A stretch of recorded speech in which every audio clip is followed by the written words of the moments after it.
amigos telespectadores da Rede Vida de Televisão e do programa O Pão Nosso de Cada Dia.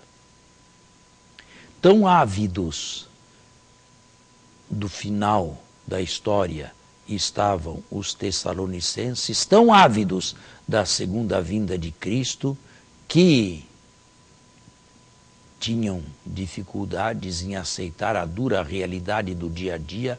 Alguns deles, alguns dos que haviam abraçado a fé, tinham morrido antes da vinda de Cristo.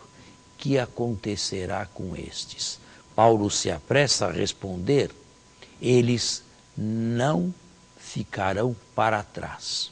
Pelo contrário, eles nos precedem. Eles ressuscitarão. E juntamente conosco iremos todos ao encontro do Senhor. É o texto mais antigo que nós possuímos no cristianismo a respeito da ressurreição. É verdade, nós não temos aquela esperança espasmódica dos primeiros cristãos com relação ao final da história e à vinda de Jesus Cristo. Mas nós, como eles também, de quando em quando, perdemos entes queridos. E nos afligimos.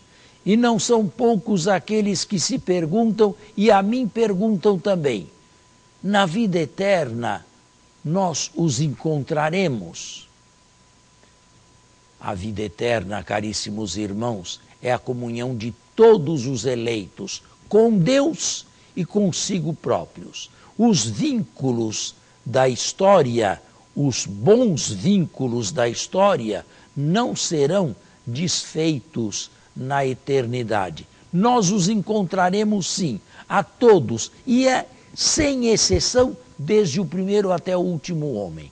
Ninguém nos será desconhecido ou indiferente na visão beatífica de Deus. Claro, sem as imperfeições, sem os vínculos terrestres que os ligavam provisoriamente a este mundo.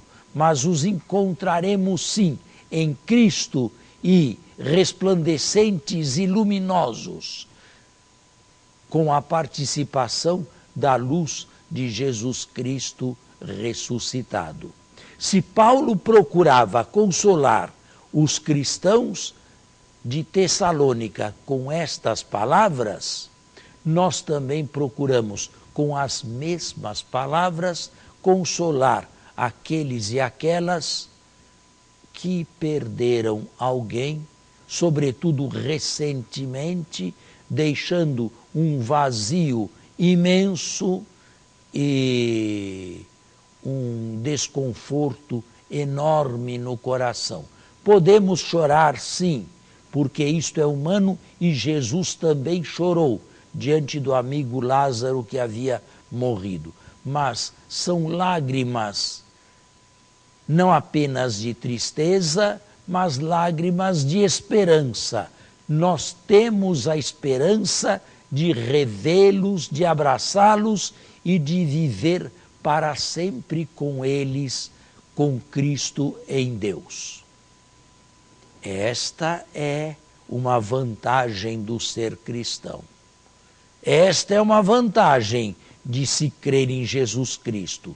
Não se desesperar como aqueles que não têm fé e que imaginam ser a morte um mergulho no nada, simplesmente desaparecendo para todo sempre aqueles com os quais nós convivemos, que amamos e compartilhamos a própria vida. Não, ressuscitaremos. Esta é a fé autêntica e mais primitiva do cristianismo. Ressuscitaremos porque Ele, Jesus, ressuscitou como primícias de todos os que passam na morte com Ele.